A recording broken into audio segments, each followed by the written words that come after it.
Guys इस video में NDA group C की जो वैकेंसीज आई थी उससे रिलेटेड जो आप लोगों ने क्वेश्चन पूछे हैं ये बहुत ही डिफरेंट क्वेश्चन है। उन सभी पर हम डिस्कस करेंगे। हम पहले क्वेश्चन देख लेते हैं क्या क्वेश्चन है यहाँ पे मैंने पुट आउट किए है और हम इन्हीं क्वेश्चन के बारे में इस वीडियो में डिस्कस करेंगे।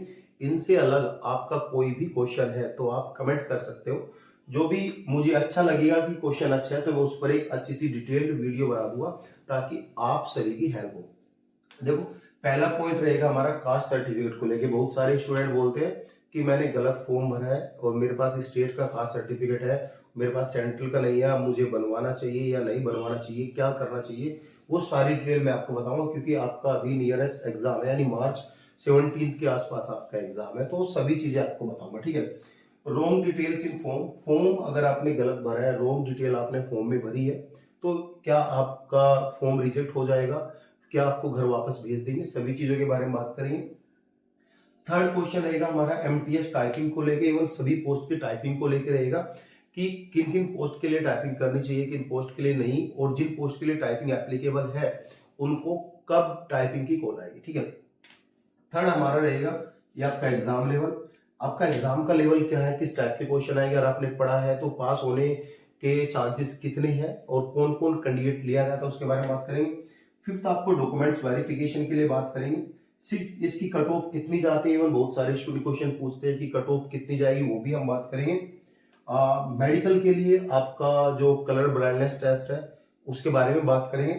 फिर हमारा 8th क्वेश्चन है जो लास्ट है, शुड आई गो और नॉट, क्या मुझे इन वैकेंसीज के लिए एडमिट कार्ड तो आ चुका है, जाना चाहिए या नहीं जाना चाहिए, सभी पॉइंट पर हम डिस्कस करेंगे। ठीक है।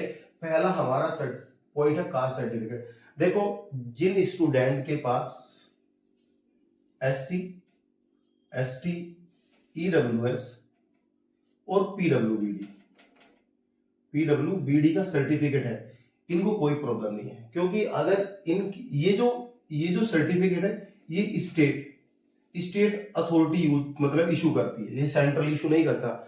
अगर आपके पास स्टेट के सर्टिफिकेट है और आपने यहाँ पे कास्ट में रिलैक्सेशन मांगा है तो अगर आपके पास स्टेट का है तो आप जा सकते हो, आपको रिलैक्सेशन मिलेगा। अब बहुत सारे स्टूडेंट बोलते हैं कि मैं एसटी से हूं या एससी से हूं या ईडब्ल्यूएस से हूं लेकिन वैकेंसीज नहीं थी, मैंने जर्नल का फॉर्म भरा है।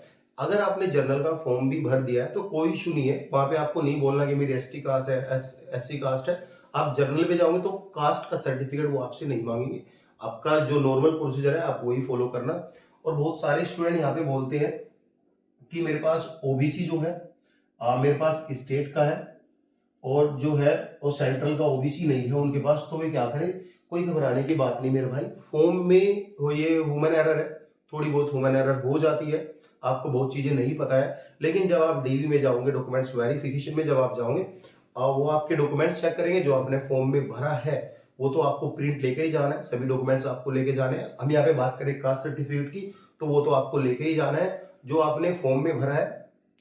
तो जब आप लेके जाओगे तो वहां पे देखा जाएगा कि आपके पास स्टेट का है, सेंट्रल का है, कौन कौन स्टूडेंट एप्लीकेबल है। जब यहाँ पे आपकी गलती दिखेगी तो आपको वो जर्नल में स्विच कर देंगे। ठीक है, आपको वो जर्नल में स्विच कर देंगे, एज ए जर्नल कैंडिडेट आप यहाँ पे रहोगे, फॉर्म आपका रिजेक्ट नहीं होगा, ये आप घबराना हो। ठीक है। अब हम बात करेंगे रॉन्ग डिटेल्स, आपने कुछ फॉर्म में गलत भरी है। देखो कोई कास्ट सर्टिफिकेट का नंबर गलत है, गलत भरा है, किसी ने जो है 10th की परसेंटेज यहाँ पे नहीं भरी है, किसी ने यहाँ पे जो सीजीपीए नहीं भरा है 10th का या 12th का नहीं भरा है, तो ये बहुत सारी चीजें गलत भरा है। तो कोई घबराने वाली बात नहीं भाई, वहां पे जाने के बाद सब ठीक होगा, आपका एग्जाम होगा 101%। अगर आप वहां पे गए तो कोई घबराने वाली बात नहीं कि मेरा जो है कैंडिडेचर मेरा कैंसिल हो जाएगा, ऐसा बिल्कुल भी नहीं होगा। ह्यूमन एरर बहुत सारी चलती है, हालांकि गवर्नमेंट को रूल है गवर्नमेंट का, अगर आप कोई फॉर्म निकाल रहे हो तो उसमें एक से 2 दिन का जो है वो जो मिस्टेक आप करते हैं उसको ठीक करने का टाइम दिया जाए। हालांकि ये जो गवर्नमेंट है एनडीए ये नहीं देती है, तो ये वहीं पे जाके जब आप डॉक्यूमेंट्स वेरिफिकेशन होगा, अगर आपके पास ज्यादा ही कुछ बड़ी एरर आपने की है, ठीक है, सर्टिफिकेट है नहीं आपने वो भी दिखाया, तो वहां पे फॉर्म कैंसिल हो सकता है आपका। ठीक है, लेकिन डॉक्यूमेंट्स वाले पॉइंट पर बात करूंगा क्योंकि फॉर्म से रिलेटेड ही पॉइंट है। ठीक है। अब हम बात करेंगे एमटीएस वालों की टाइपिंग एंड ओवर पोस्ट। देखो कुछ यहाँ पे वैकेंसीज है जो कि क्लर्क की वैकेंसीज है, स्टानो की वैकेंसीज है, असिस्टेंट क्लर्क की वैकेंसीज है। तो उनके लिए जो होगी उनके लिए टाइपिंग होगी। बाकी एमटीएस कुक के लिए, साइकिलिंग के लिए, इनके लिए कोई टाइपिंग नहीं है। और जो है टाइपिंग होगी सभी पोस्ट के लिए, पहले आपको एग्जाम क्लियर करना है और उसके बाद आपकी टाइपिंग होगी, ठीक है। ये नहीं आपको सेम डे ही आपको या उससे अगले दिन टाइपिंग कराना है। टाइपिंग के लिए अलग से मेरिट लिस्ट बनेगी और आपको बुलाएंगे दोबारा से, टाइपिंग के लिए आपको टाइम मिलेगा, ठीक है। अब बात करेंगे एग्जाम का लेवल। देखो भाई, एग्जाम का लेवल ऑलमोस्ट 10th पास रहेगा। सब बोलते हैं यार 12th पास रहेगा, ऐसा बिल्कुल भी नहीं है। ये 10th पास रहेगा, इजी एग्जाम आएगा और ये एग्जाम आपका 60 क्वेश्चन का होगा, ठीक है। एक बात मैं आपको बताऊंगा, यहाँ पे कट ऑफ में जो है ये इंपोर्टेंट है आपके लिए और जरूरी है देखना। शुड आई गो का पॉइंट आपके लिए बहुत जरूरी है। यहाँ पे मैं कुछ स्टेट के बारे में डिस्कस करूंगा और जेन्युइनली आपको ये पॉइंट देखना है, ठीक है।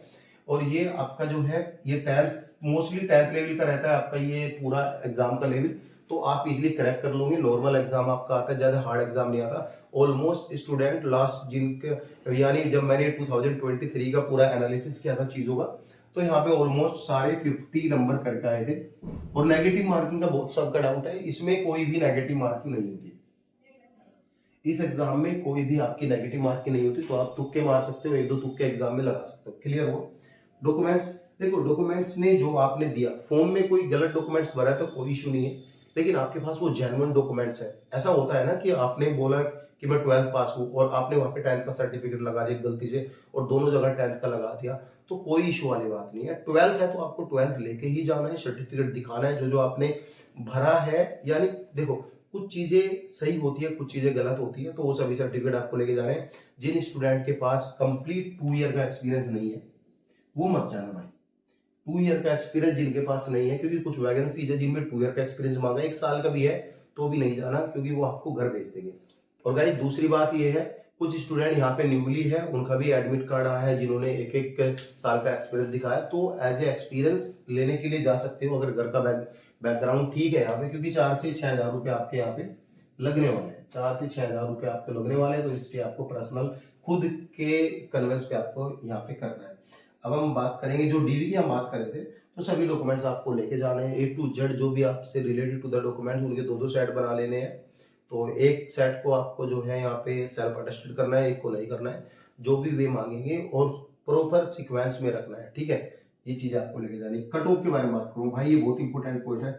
देखो कट ऑफ, अगर आपके 50, देखो इसमें 45% के अराउंड आपके बन रहे हैं, सॉरी 45 नंबर आपके है 60 में से, तो कहीं ना कहीं चांस रहता है। मैं आपको क्लियर बता दूं, अगर आप तमिलनाडु के स्टूडेंट हैं, अगर आप कोलकाता के स्टूडेंट हैं, अगर आप यूपी के, दिल्ली के, और आप सोच रहे हो कि मैं तुक्के से पास हो जाऊंगा, चलो ट्राई कर लेता हूँ, पैसे वेच जाएंगे, तो भाई मत जाना। क्योंकि इसमें क्या होता है, इसमें मोस्टली 80% जो स्टूडेंट है वो महाराष्ट्र के ही रखते हैं। मैं आपको लास्ट वैकेंसी जो है कि उसका रिजल्ट उठा के दिखा दूंगा। ये वैकेंसी पता कौन सी वैकेंसी है? ये वैकेंसी जो है जिनको ब्लैक लोग, मतलब ब्लैक लोग वैकेंसी बोलते हैं। ये क्या होता है, देखो लास्ट टाइम हुआ क्या था, पहले ये फिर मैं आपको सारी कहानी बताऊंगा। लास्ट टाइम जो करीबन 400-500 वैकेंसी जो भी आई थी, उसमें क्या गया था, जब आपका स्किल टेस्ट, ट्रेड टेस्ट आपका क्वालिफाई हुआ था, तो डीवी मेडिकल भी जिनका होना था उतनी ही लिस्ट लगी जितने स्टूडेंट यहाँ पे क्वालिफाई किए, तो वैकेंसी खाली रही, वो 2024 में निकाल दी सेम वैकेंसी। ये 23 की वैकेंसी है, जो यहाँ पे जो वैकेंसी खाली रही थी वो 2024 में निकाल दी। इसमें भी ऐसे ही करेंगे, फिर 2025 में वैकेंसी निकालेंगे, तो आप प्रिपेयर रहना चीजों को लेकर, ठीक है। ये है आपका कट ऑफ का बताया मैंने। अगर 60 में से आपका 45 मार्क्स है तो नंबर आने के चांसेस है, इससे नीचे है तो नहीं है। अगर आपकी स्टडी सही चल रही है और दूर स्टेट से, तमिलनाडु में है तो भी मत आओ भाई, 4 से 5 हजार रुपए मत लगाओ। क्यों लगाओ? क्योंकि ये ज्यादातर महाराष्ट्र के स्टूडेंट रखते हैं। अगर आपके पास स्किल है, आपके पास नंबर लाने की स्किल है, 60 में से 55 नंबर लाने की स्किल है, तो जब ही आओ, क्योंकि फिर आपको नंबरिंग करके वो फिर जो है आपको फिल्टर कर देंगे, ठीक है। ये बात मानो, ठीक है। मेडिकल के बारे में बात करेंगे, एमटीएस का कोई मेडिकल नहीं होगा भाई, कलर ब्लाइंडनेस का कुछ नहीं होगा एमटीएस का, छोटा मोटा होगा वो आप देख लेना। बाकी फिजिकल फिटनेस एमटीएस में होनी है, कलर ब्लाइंडनेस आपका नहीं होना है। बाकी कुछ वैकेंसी है जिनका कलर ब्लाइंडनेस होगा एमटीएस में भी, लेकिन मैं प्रॉपर फिल्टर नहीं कर पा रहा हूँ चीजों को, ये वैसे एक मोटी मोटी वीडियो बना रहा हूँ, और इससे अलग ही शायद कोई दूसरी वीडियो आएगी, मेरी दूसरी, तीसरी, चौथी वीडियो आएगी, प्रॉपर गाइड करूंगा।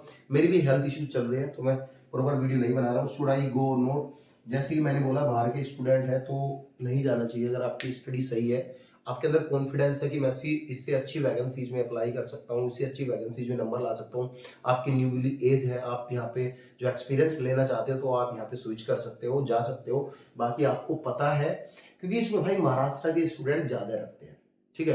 अगर आपकी स्टडी बेकार है, मतलब 50% आपकी स्टडी है, देखो मैं आपको रोकूंगा नहीं, आप जा सकते हो, बट मेरा सजेशन क्या है, अगर आपकी 50 to 60% स्टडी है तो भाई बिल्कुल भी मत जाओ।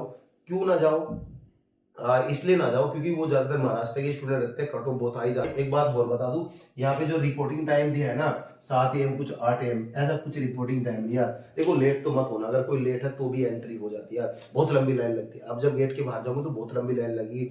अब बहुत सारे स्टूडेंट का डाउट है कि मैंने ये एग्जाम फेस किया है, नहीं भाई मैंने बिल्कुल भी एग्जाम ये फेस नहीं किया है, लेकिन मेरे पास एक्सपीरियंस है, मैंने कैंडिडेट से इंटरेक्ट हुआ हूँ लास्ट वैकेंसीज को लेके। तो अगर 2025 की वैकेंसी जाएगी तो फिर मैं अगेन आपके साथ इंटरेक्ट होऊंगा।